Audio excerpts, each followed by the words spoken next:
மிக அண்மையில உதயநிதி ஸ்டாலின கைது பண்றாங்க. யார் கைது பண்றா? தாவேக அரசு கைது பண்ணுது. உதயநிதி ஸ்டாலின் நீ கைது பண்ணணும். எப்ப கைது பண்ணணும்? எதுக்காக கைது பண்ணணும்? திமுக ஆட்சி காலத்துல இதே திமுக அரசு பல ஊழல்களை பல முறைகேடுகளை செஞ்சது. அந்த ஊழல் வழக்கை வெளிக்கொணர்ந்து வெளிச்சம் போட்டு காட்டி தக்க ஆதாரத்தோடு ஊழல் வழக்கு போட்டு உதயநிதியை கைது பண்ணு வரவேற்கணும். நீ யாருக்காக கைது பண்ண? கொச்சையா பேசான் கைது பண்ணியா? நீ கைது பண்ணது யாருக்காக? நீ கைது பண்ணது திரிஷாவுக்காக. வேற யாருக்காக? விஜய பேசினா விட்டுருங்க, விஜய பேசினா வழக்கு போடாதீங்க. விஜய் என்ன வேணாலும் பேசிட்டு போட்டோம். ஆதவர்ஜனா பேசினா விட்டுருங்க, வழக்கு போடாதீங்க. புஜியானந்த பேசினா வழக்கு போடாதீங்க. ராஜ்மோகனை பத்தி பேசினா வழக்கு போடாதீங்க. திரிஷான் வாய் திறந்தா வழக்க போட்டுருங்க. சத்தியம்டா, சத்தியம். எப்படிப்பட்ட தமிழ்நாடு யார் கையில கொண்ட கொடுத்து வச்சிருக்க? யார் கையில? நாவலரும் பாவலரும் ஆண்டது இந்த தமிழ்நாடு. நாம் தமிழர் நாம் தமிழர் என்று பாடுன்னு பாடின மூவேந்தர் முறை செஞ்சது தமிழ்நாடு. தாயின் முளைப்பாலோடு வீரம் கொண்டது தமிழ்நாடு. அந்த தமிழ்நாட்டை யார்கிட்ட கொடுத்திருக்கா? யார்கிட்ட? யாருக்காக அரசு எந்திரம் வேலை செய்யுது? யாருக்காக? ரத்தம் கொதிக்குது, ரத்தம் கொதிக்குது. யாருக்கு பாருங்க கொண்ட எங்க கொடுத்து வச்சிருக்காங்க பாருங்க. திரிஷாவை பேசினா கைது. நீ எக்காரணம் கொண்டும் பேசிடாத. நான் கண்ணியம் மட்டும் பேச மாட்டேன், ஆனா வண்டவாளத்தை தண்டவாளத்தை ஏத்த மாட்டேன். வழக்கு வழக்கு கைது அப்படின்னு பயப்படுறதுக்கு நாங்க திமுகவா அதிமுகவா புசி ஆனந்தா நிர்மல்குமாரா இல்ல விஜயா? நீ வழக்கு போட்டா எத்தனை நாளைக்கு போடுவேன்? எத்தனை நாளைக்கு உள்ள வைப்ப? நாங்க நீங்க ஜில்லா படமா சர்க்கார் படமா அந்த படமா இந்த படமான்னு நீ பிளாக்ல டிக்கெட் தான் பாரு அமைச்சர். அந்த காலத்துல குண்ட சட்டத்தை உள்ள போயிட்டு வந்துட்டோம். எங்களுக்கு இந்த வழக்கு கைது சிறை, உனக்கு சிறை எப்படின்னு தெரியாது. நீ திரைப்படத்துல பாத்துருப்பேன், நாங்க நிஜத்துல பாத்துருக்கோம். இப்ப பார்த்தா ஒரு 10 நாளைக்கு முடி பார்த்தா ஜனநாயகன் படம் ரிலீஸ் ஆகுது. அமைச்சர் எல்லாம் அழுகாட்சி காவியம். இளவு ஏதாவது விழுந்துச்சாடா? இல்ல படம் அவ்வளவு ரொம்ப கொடூரமா இருக்க படம், ஏன்டா அப்படி பண்றீங்கன்னு அப்படி ஏதாவது அழுகுறீங்களா? அதுல பார்த்தா கரூர் தாவேக்காவோட மாவட்ட செயலர் மதியழகன் அவரும் அழுகுறாரு. கரூர்ல 40 ரூபாய் செத்து படமா விட்டு ஓடி போன நாய் விட்டு ஓடி போயிட்டான் ஊரை விட்டு. அன்னைக்கு கண்ணீர் வரல, அன்னைக்கு அழுக வரல. ஜனநாயகன் படம் பார்த்து அழுகிறான். அது பர்வேஸ் ஒரு அமைச்சர் சிவாஜி கணேசனுக்கு போட்டி போடுவார், அவரோட போட்டி போடுவார். அழுகிறார், அழுகிற தேம்பி தேம்பி அழுகிறார். இவர் எந்த அமைச்சர்? இவர் தொழிலாளர் நலத்துறை அமைச்சர். 1.5 மாதத்துக்கு முன்பாக இதே தாவேக ஆட்சி காலத்துல சென்னைக்கு பக்கத்துல கும்மிடிப்பூண்டிக்கு அருகாமையில ஒரு தொழிற்சாலையில விபத்து ஏற்பட்டு 18 பெண் தொழிலாளர்கள் இறந்து போனாங்க. அந்த தொழிலாளர்கள் இறந்து போனப்ப இந்த தொழிலாளர் துறை அமைச்சர் பர்வேஸ் போய் பார்த்து கண்ணீர் வடிச்சாரா? போய் பார்வையிட்டாரா? பார்வையிடல. ஆனா படத்தை பார்த்து அழுகிறாங்க. என் அன்பு சொந்தங்களே, தமிழ்நாட்டுல பார்க்க முடியாத கொடூரம் அரங்கேறப்ப தமிழ்நாட்டுல கொடுமையான ஆட்சி காலம்னா திமுக ஆட்சியில 2006 2011 சொல்லுவோம். 2006 2011 திமுக ரொம்ப மோசமான ஆட்டம் போட்டுச்சு. கருணாநிதி படாத பாடுபடுத்தாரு. அதே போல 91 96 காலத்துல ஜெயலலிதா அம்மையாரும் மிகப்பெரிய கொடுமை செஞ்சாங்கன்ட்டு. அதே மன்னராஜ் காலத்தை படிக்கிறப்ப கலப்புரர் காலம் தான் மோசமான காலம்.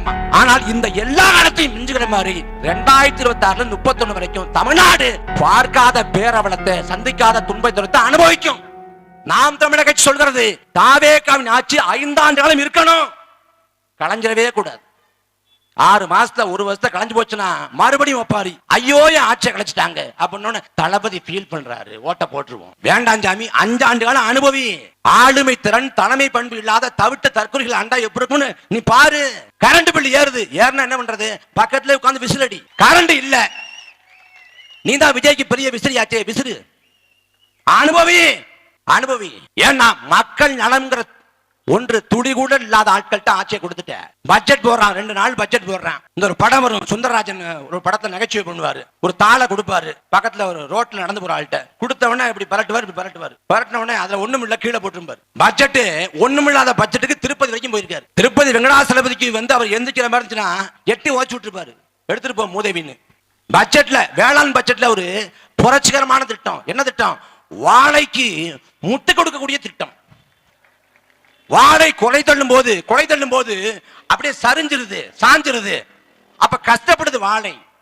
அப்ப அந்த வாழைக்கு முட்டை கொடுக்க 6 கோடியில திட்டம். அன்பு சொந்தங்களே, நீ வாழைக்கு முட்டை கொடுக்கவும் வேண்டாம், ஒரு இளவும் பண்ண வேண்டாம். வாழை தாறு விளைவிச்சு வர்றப்ப உரிய விலையை பெற்று கொடு. முட்டை கொடுக்க வேண்டிய வேலையை விவசாயி பார்த்துக்கலாம்.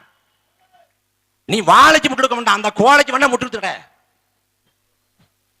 இது ஒரு புரட்சிகரமான திட்டம். அப்புறம் பட்ஜெட்ல சொல்றாங்க நாங்க அதை பண்ணலாம் நினைச்சோம், இதை பண்ணலாம் நினைச்சோம், காசு இல்ல. என்ன கூத்து தெரியுமா? தமிழ்நாட்டில் ஒரு கூட்டம் நினைத்துக் கொண்டிருக்கிறது, தமிழ்நாடு கஜானாவில காசு இல்ல, விஜய் சொந்த காசை போட்டு தமிழ்நாட்டு நடத்திட்டு இருக்கான்னு நினைக்குது ஒரு கூட்டம். யாரு சொந்த காசை போட்டு? சொல்லுவாங்க இல்ல, எச்சு கையால காக்கா ஓட்ட மாட்டான்னு.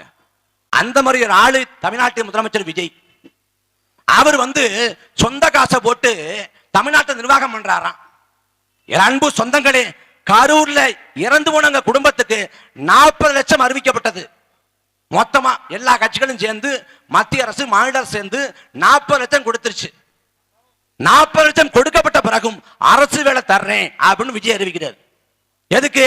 பாதிக்கப்பட்ட குடும்பத்தார் மீதான பற்றா பாசமான இல்ல. எதுக்கு? கரூர்ல இடைத்தது வரப்போகுது. கரூர் சட்டமன்ற உறுப்பினராக இருந்த அதிமுகவை சேர்ந்த எம்.ஆர். விஜயபாஸ்கர் ராஜினாமா பண்ணிட்டாரு. இடைத்தது வருவதற்காக அரசு வேலை என்று சொல்லி அனுதாபத்தை தேடி வாக்கு பிச்சை எடுக்க முயற்சி பண்றாரு விஜய்.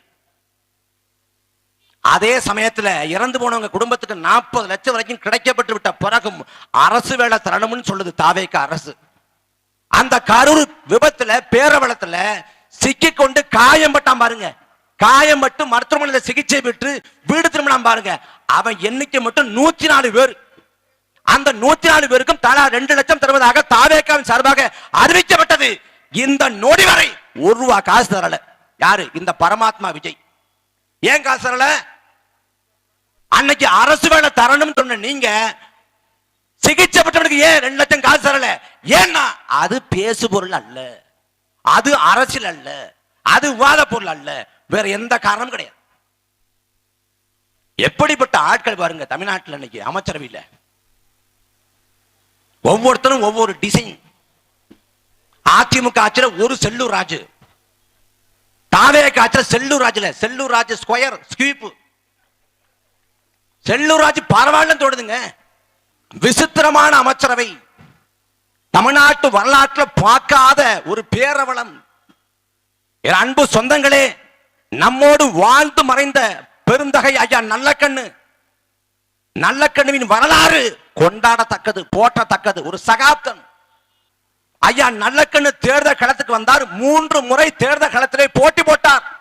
அந்த 3 முறையும் நல்லக்கண்ணு ஐயாவை இந்த தமிழ் சமூகம் தோற்கடித்தது. 100 வயது வரைக்கும் வாழ்ந்தார்.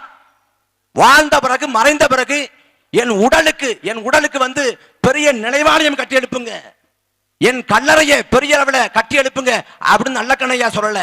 நான் செத்த பிறகு ஒரு துண்டு நிலத்தை கூட நான் ஆக்கிரமிக்க விரும்பல. என் உடலை நான் மருத்துவ பரிசோதனைக்காக நான் தர்றேன், மருத்துவ மாணவர்களுக்காக நான் தானம் பண்றேன்னு இறந்த பிறகும் மக்களுக்கு கொடுத்து விட்டு போன பெருந்தலைவன் ஐயா நல்லக்கண்ணு. அந்த நல்லக்கண்ணுக்கு தன் வாழ்நாள் முழுமைக்கும் மக்கள் பிரதிநிதிங்கிற வாய்ப்பு கிடைக்கல. ஆனா பிளாக் டிக்கெட் வித்த பரதேசி புறம்போக்குகளுக்கெல்லாம் இந்த மக்கள் அதிகாரத்தை கொடுத்திருக்கீங்க. எவ்வளவு பெரிய கேடு கட்ட நிலை. எதுக்கு வாக்கு செலுத்தீங்க? விஜய்க்கு ஏன் வாக்கு செலுத்தீங்க கேட்டா, விஜய் எனக்கு பிடிக்கும். எதனால பிடிக்கும்? விஜய் மக்களுக்காக நேர்மையா இருக்காரு, உண்மையா இருக்காரு, உழைப்பாரு, ஆற்றலோடு கூடியவர், ஆளுமை திறன் கொண்டவர், தலைமை பண்பு கொண்டவர். அதுக்காக பிடிக்குமா? அதெல்லாம் கிடையாது. விஜயே பிடிக்கும். விஜய அவங்க குடும்பத்தாருக்கே பிடிக்கல, ஆனா இவன் பிடிக்குதுங்க. எவ்வளவு பெரிய கொடுமை பாருங்க. கரூர் மரணத்துக்கு பிறகு விஜய்க்கு வாக்கு செலுத்தணும்னு உனக்கு சிந்தனை வருதுன்னா உன்னை நல்ல மனநல மருத்துவத்தை கூட்டிட்டு போகணும். எண்ணற்ற கலைகள் உண்டு. ஆடல் கலை, பாடல் கலை, சமையல் கலைன்னு பல கலைகள் உண்டு. அதே போல ஒப்பாரிங்கிறது ஒரு வகை கலை தான். அந்த ஒப்பாரிங்கிற கலையை மேடையில உயிர் போட்டு வச்சிருக்கிற ஒரே தலைவர் விஜய் மட்டும்தான். எமல பழி போட்டாங்க, எமல பழி போட்டாங்க. என்ன பழி போட்டாங்க? 41 பேரை திட்டமிட்டு விஜய் கொன்றார் என்று சொன்னால் அது பழி போடுவது. ஆனால் திட்டமிட்டு 41 பேரை விஜய் கொன்றார் என்று யாரும் சொல்லல, யாரும் சொல்லல. அங்கு நடந்தது ஒரு பேரவலம், ஒரு கோர விபத்து. அந்த விபத்து விஜயோட கால தாமதம் காரணமாக நடக்குது. அப்ப அந்த விபத்துக்கு பொறுப்பேற்கணும், தார்மீக பொறுப்பேற்று வருந்துங்க, மன்னிப்பு கேளுங்கன்னு சொல்றோம். ஆனா கேட்க மாட்டேன் அப்படின்னு திமிரெடுத்து ஆடுறாரு. அன்பு சொந்தங்களே, சில நாட்களுக்கு முன்பாக டெல்லியில கரப்பான் பூச்சி ஜனதா கட்சி ஒரு கட்சி, ஒரு புதிய இயக்கம், இளைஞர்களை கொண்ட இயக்கம். அந்த இயக்கம் நீட் தேர்வில் நடைபெற்ற முறைகேடுகளுக்கு எதிராக அங்க டெல்லியில ஆர்ப்பாட்டம் போராட்டம் பண்ணது. அந்த போராட்டத்தின் போது போராடிய மாணவர்கள் மீது, இளைஞர்கள் மீது காவல்துறை அடக்குமுறையை கட்டவிழ்த்து விட்டு அடிச்சு உதைச்சு தாக்குது. அதுக்கு கரப்பான்பூச்சி ஜனதா கட்சியை சேர்ந்த அந்த கட்சி தலைவன் சொல்றான், என்ன நம்பி வந்தீங்க, என்னால உங்களை பாதுகாக்க முடியல, உங்கள் மேல விழுந்த தாக்குதலுக்கு நான் பொறுப்பேற்கிறேன், நான் மன்னிப்பு கேட்கிறேங்கிறான். அது தலைமை பண்புடா, அது தலைமை பண்பு. நீ விட்டு ஓடி போன, எனக்கு சம்பந்தம் இல்லைன்னு கையை விரிச்ச. மக்களுக்கு என்ன பிரச்சனை? மக்களுக்கு விஜய் மேல ஒரு மோகம், ஒரு திரை கவர்ச்சி. இந்த உளவியல் நோய்க்கு என்ன பேருன்னு பார்த்தா, இணையத்தில் போய் தேடி பார்த்தா போடுறேன், இதுக்கு பேரு பாராசோசியல் ரிலேஷன்ஷிப்ங்கிறேன். ஒருதலை உறவு, ஒருதலை உறவுங்கிறேன். ஒரு பிரபலத்தை தன் வாழ்க்கையோடு பொருத்திக் கொள்வது, தன் வாழ்க்கையோடு பிணைத்துக் கொள்வது, அந்த பிரபலத்தை அண்ணனாகவோ தம்பியாகவோ மாமாவாகவோ உருவகப்படுத்திக் கொள்வது, உருவகப்படுத்திக் கொண்டு நிஜ உறவையும் கற்பனை உறவையும் போட்டு குழப்பிக் கொள்வது. ஒரு பெண்மணி சொல்லுது இல்ல, என் புருஷனை விட விஜய் மாமா முக்கியம். எதுக்கு? இதனால தான் கற்பனையா வாழ்ந்துட்டு இருக்காங்க, விஜயோட அந்த பிணைப்பு ஏற்படுத்திக்கிட்டு. அதனால விஜய் என்ன சொன்னாலும் நம்புவாங்க. நாளைக்கு விஜய் வந்து சூரியன் வந்து கிழக்க உதிக்குதுன்னு இவ்வளவு நாளா போய் சொல்லி வந்தாங்க. நேத்தான் கண்டுபிடிச்சேன் சூரியன் வடக்க உதிக்குது அப்படின்னா, ஆமா நேத்து காலையில பார்த்தேம்மா. எவ்வளவு? 20 லட்சம் பேர் சொல்லுவான். தொலைபேசியை கண்டுபிடிச்சது வந்து அலெக்சாண்டர் கிரகாம்பெல். ஆதோர்ஜன் நான் கூட படிச்சிருக்கேன். புவியீர்ப்பு விசை அப்படிங்கிற ஒன்ன வந்து கண்டுபிடிச்சது புஷி ஆனந்த். ஆமாமா, 2வது பாடத்திலே வந்திருக்கு. என்ன சொன்னாலும் கண்மூடித்தனமா நம்புவான். இதுக்கு பேர் உளவியல் நோய். இந்த நோயை அகற்ற மருந்து அவனை முழுசா ஆள விட்டு 5 வருஷம் ஆள விட்டு அவன் நாயடி பேடி வாங்கினாதான் திருந்தி வருவான். நாம் தமிழக கட்சிக்கு வீழ்ச்சிங்கிறான். நாம் தமிழக கட்சிக்கு வீழ்ச்சி இல்ல, இது மக்களுக்கு வீழ்ச்சி, உண்மைக்கு வீழ்ச்சி, நேர்மைக்கு வீழ்ச்சி. களத்தில் என்று போராடக்கூடிய போராளிகளை புறந்தள்ளிவிட்டு கோமாளிகளை அதிகாரத்தில் ஏற்றியது மக்கள் பிழைதானே ஒழிய எங்கள் பிழை இல்லை. ஒரு போர்க்களம், ஒரு யுத்த களம்னா அந்த போர்க்களத்தில் நான் கத்தியோ துப்பாக்கியோ எடுத்துட்டு நான் சண்டைக்கு போறேன். நான் நல்ல சண்டை போட்டேன்னா நான் ஜெயிச்சிருவேன், நான் சண்டை ஒழுங்கா போடலன்னா நான் தோத்துருவேன். அப்ப என்னோட வலிமையை பொறுத்து, என்னோட ஆற்றலை பொறுத்து அந்த யுத்தத்தோட வெற்றி தோல்வி அமையும். ஆனா ஜனதா களத்துல நான் ஆக சிறந்த கருத்தை முன்வைத்தாலும், தலை சிறந்த கோட்பாடுகளை முன்வைத்தாலும், தொலைநோக்கு பார்வையோடு திட்டங்களை வைத்தாலும், நான் வெல்லணுமா தோற்கணுமாங்கிறத நான் முடிவு பண்றது இல்ல, மக்கள் முடிவு பண்றான். எனக்கு அரசியல் புரிதல் இருந்தாலும் எனக்கு ஓட்டு போறவன்கிட்ட அரசியல் புரிதல் இல்லைன்னா நான் தோத்து போவேன். இதான் நடந்துருச்சு. நாம் தமிழக கட்சி தோத்து போன கட்சிங்கிற ஒரு கட்சிக்கு, ஒரு தலைவனுக்கான மதிப்பீடு அளவுகள் என்பது தேர்தல் வெற்றி தோல்வி இல்லை, சமரசமற்ற மக்களுக்கான போராட்டம், ஈக வாழ்வுதான். எங்கள் அண்ணன் சீமான் நாம் தமிழக கட்சிக்கான மதிப்பீடு களத்துல சமரசம் இல்லாம சண்டை போடுறதுதான். காமராசர் 9 ஆண்டுகள் பொற்கால ஆட்சி கொடுத்தார். 1967 தேர்தலில் காமராசர் தோத்து போனார். காமராஜருக்கான அளவீடு என்ன? தோல்வியா 9 ஆண்டுகள பொற்கால ஆட்சியா? அறிஞர் அண்ணா ஆட்சியை பிடிச்சாரு ஒரு மாநில கட்சியா முதல் முறையாக. அவர் சாவுக்கு கூடின கூட்டம் உலக சாதனை அறிஞர் அண்ணாவோட சாவுக்கு. ஆனா அண்ணா சொந்த தொகுதியான காஞ்சிபுரத்துல தோத்து போனாரு. அவருக்கான மதிப்பீடு என்ன? காஞ்சிபுரம் சட்டமன்ற தேர்தல் களத்துல தோல்வி அடைஞ்சதா அவரோட போராட்ட களமா? நல்ல கண்ணுங்கிற மாமனிதன் போட்டி போட்ட 3 தேர்தல் களத்தையும் தோத்து போனாரு. அவருக்கான மதிப்பீடு என்ன? அளவுகள் என்ன? மக்களுக்கான ஈக வாழ்வா, தேர்தல் தோல்வியா? நம்மோடு வாழ்ந்து கொண்டிருக்கிற மண்ணுரிமை போராளி ஈரோம் சர்மிளா உங்களால் நம்ப முடியுதா? பழங்குடி மக்கள் மீது தொடுக்கப்பட்ட கொடும் அடக்குமுறை கண்டித்து ராணுவத்தோட சிறப்பு அதிகாரத்தை குறைக்க சொல்லி 16 ஆண்டு காலம், 1 ஆண்டு 2 ஆண்டு இல்ல 16 ஆண்டு காலம் உணவை அருந்தாது பட்டினி போராட்டம் செஞ்சாங்க. 16 ஆண்டு காலம் நீரை எடுத்துக்கிட்டு அந்த 16 ஆண்டு காலம் பட்டினி போராட்டம் நடத்திய ஈரோம் சர்மிளா தேர்தல் களத்துக்கு வந்த போது மக்கள் செலுத்திய வாக்கு 90 வாக்கு தான். ஈரோம் சர்மிளாவுக்கான அளவுகள் என்ன? 90 வாக்குகளா 16 ஆண்டுகள பட்டினி வாழ்வா? எங்களுக்கான அளவீடு மதிப்பீடு என்பது மக்களுக்கான சமரசமற்ற போராட்டம் தான். திமுக அதிமுக மாற்றுங்கிற முழக்கத்தை முன் வச்சு நாம் தமிழர் கட்சி வந்து புதுசா வரல. 93 ஐயா வைகோ வர்றாரு. 93 வைகோ வந்து 96 ஐயா வைகோ முதலமைச்சர் வேட்பாளர். அன்னைக்கு தனி அணி அமைச்சு முதலமைச்சர் வேட்பாளர் ஐயா வைகோ நின்னாரு 96. திமுக அதிமுக வேண்டான்ட்டு தேர்தல் காலத்துல தோத்து போனாரு. 98 அதிமுக போறாரு, 99 திமுக போறாரு. 2004-5 விஜயகாந்த் ஐயா வர்றாங்க. மக்களோடும் தெய்வத்தோடும் கூட்டணினாரு. ஆனா 2006 தனிச்சு போட்டி போட்டாரு, 2009 தனிச்சு போட்டி போட்டாரு, 2011 ஐயா விஜயகாந்த் அதிமுக போனார். ஐயா அன்புமணி ராமதாஸ் இனிமே கூட்டணி இல்ல, திராவிட கட்சியோடு கூட்டணி இல்ல, மாற்றம் முன்னேற்றம் முழக்கத்தை வைத்தார். 2016 தனிச்சு போட்டி போட்டாரு, தோல்வி அடைஞ்ச பிறகு 2019 அதிமுக போனார். அதே போல மக்கள கூட்டணி என்ற ஒன்றை உருவாக்கினார்கள் இடதுசாரிகள். 2016 தோல்வி, மக்கள கூட்டணி சிதறி போனது. கமலஹாசன் வந்தார் 2018 ஆண்டு, 19 தனிச்சு போட்டி போட்டார், 21 தனியா அணி அமைச்சாரு. இப்படி திமுக அதிமுக எதிர்த்து மாற்று அரசியல் முழக்கத்தை வைத்தவர்கள் எல்லாம் 2 தேர்தல் தோல்விக்கு பிறகு திமுக போனார்கள், இல்லை அதிமுக போனார்கள். ஆனால் 2016, 19, 21, 24, 26 5 பொது தேர்தல் களத்திலே நாங்கள் வெற்றியை ஈட்டாவிட்டாலும் கூட நாங்கள் சமரசம் செய்ய மாட்டோம். தேசிய கட்சியோடு திராவிட கட்சியோடு கூட்டணி இல்லை, ஒட்டுமில்ல உறவும் இல்லைன்னு தனிச்சு நிற்கிற கட்சி நாம் தமிழர் கட்சி. நாங்கள் நிக்காத போராட்ட களமா? காவிரி சிக்கல், முல்லை பெரியாறு, பாலாறு, கச்சத்தீவு, மேத்தேனு, ஹைட்ரோகார்பன், 8 வழிச்சாலை, உயிர்மெழுத்த கோபுரம், ஸ்டெர்லைட், அணுவுல அணுக்களி மையம், எல்லா போராட்ட களத்தையும் மக்களோடு இருக்கும். தானே புயல், ஒக்கி புயல், நிவர் புயல், சென்னை பெருவெள்ளம், மிக்சாம் புயல்னு மக்கள் கஷ்டப்பட்ட காலங்கள்ல மக்களோடு அரணா நின்று உதவி பண்ணிருக்கோம். வாக்கு காசு கொடுக்கிறான், திமுக கொடுத்தான், அதிமுக கொடுத்தான், தாவேகா கொடுத்தான். 1 ரூபா காசு வாக்கு கொடுக்காது தேர்தல் களத்துல சந்திக்கக்கூடிய ஒரே கட்சி நாம் தமிழர் கட்சி. மத்த கட்சின்னா நாம தோல்வி அடைஞ்சிட்டோம், இனிமே வந்து நம்மளால தனிச்சலா நிக்க முடியாது, கூட்டணிக்கு போகணும் அப்படின்னு தொண்டன் சொல்லுவான். கட்சி தலைமை கூட்டணி குறித்து பரிசீலனை பண்ணும். ஆனா நாம் தமிழர் கட்சியில கட்சியின் தலைமை அண்ணன் சீமானவர்கள் கூட்டணி குறித்து சிந்திக்கவே இல்லை. கட்சியின் தொண்டர்கள் கூட்டணிக்கு போகணுங்கிற யோசிக்கவே இல்லை. எல்லாரும் ஒரே கருத்து, ஒருமித்த மன ஓட்டம், தனிச்சு நிற்போம், தனித்துவத்தோடு நிற்போம், எத்தனை தோல்வி வந்தாலும் சரி நாம் கம்பீரத்தோடு நிற்போம், நிக்கிறோம்.